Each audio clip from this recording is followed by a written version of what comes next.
सभी के लिए शुभ दिन। आइए चरण एसी आपूर्ति का उपयोग करके इलेक्ट्रॉनिक उपकरण के संचालन का एक उदाहरण देखें।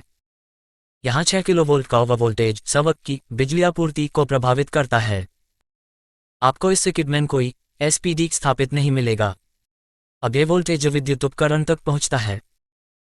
जब ओवर वोल्टेज विद्युत उपकरण के झेलने योग्य वोल्टेज से अधिक हो जाता है तो आंतरिक इंसुलेशन सुरक्षा नहीं कर पाता है और सर्किट उपकरण को नष्ट कर देता है। जमीन पर एक डिस्चार्ज भी उत्पन्न होगा। लेकिन इस ओवर वोल्टेज के बाद सर्वर सेवा से बाहर हो जाता है और आग लगने का खतरा मौजूद रहता है। सभी जीवित कंडक्टर और पृथ्वी के बीच एक एसपीडी की स्थापना एक सुरक्षित मार्ग का प्रस्ताव करके और इसे सीधे जमीन पर मोड़कर ओवर वोल्टेज को सीमित करती है।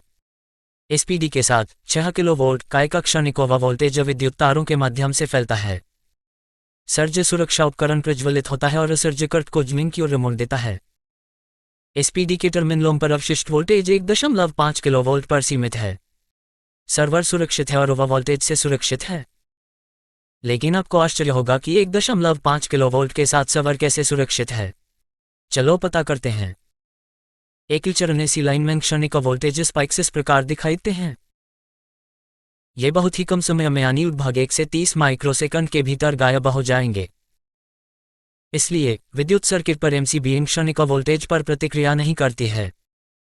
आमतौर पर एमसीबी को शॉर्ट सर्किट दोष होने पर 2.5 मिलीसेकंड से कम समय में और ओवरलोड के मामले में 2 सेकंड से 2 मिनट के बीच संचालित करने के लिए डिजाइन किया गया है। इस ग्राफ में आप पाएंगे कि 1.5 किलोवोल्ट से अधिक वोल्टेज स्पाइक का सामना करने पर किसी भी इलेक्ट्रॉनिक उपकरण के क्षतिग्रस्त होने का खतरा होता है। इसलिए हम इन स्पाइक्स को नियंत्रित रखने और उन्हें तुरंत जमीन पर उतारने के लिए मजबूर हैं। आइए देखें कि अप्रत्यक्ष बिजली गिरने का प्रवाह कैसा व्यवहार करता है। इसे 8/20 माइक्रोसेकंड सर्किट वेवफॉर्म के रूप में जाना जाता है। यहाँ तेजी से बढ़ने वाला सर्किट पहले 8 माइक्रोसेकंड के भीतर 100% के अधिक मूल्य तक पहुंच जाता है।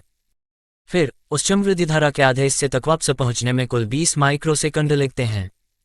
इसके अलावा आंतरिक स्विचिंग के कारण यानी भारी भार के चालू और बंद होने के कारण अधिकांश उछाल धाराएं समान वर्तमान तरंग को अनुसरण करेंगी। जब आप इस अवसर पर वोल्टेज वृद्धि पर विचार करते हैं तो इसका आकार लगभग वर्तमान तरंग के समान ही होता है। हमारे उदाहरण पर शिखर वोल्टेज 6 किलोवोल्ट है। एसपीडी ने इसे घटाकर 1.5 किलोवोल्ट के स्तर पर ला दिया। इन उपकरणों को आमतौर पर संवेदनशील उपकरणों और प्रणालियों तक पहुंचने वाली बढ़ती ऊर्जा की मात्रा को मोड़ने या सीमित करने के लिए डिजाइन किया गया है। यह निष्क्रिय और सक्रिय घटकों के संयोजन के माध्यम से प्राप्त किया जाता है, जिसमें metal oxide varistor, gas discharge tube और क्षणिक वोल्टेज स्प्रेसेस शामिल हैं।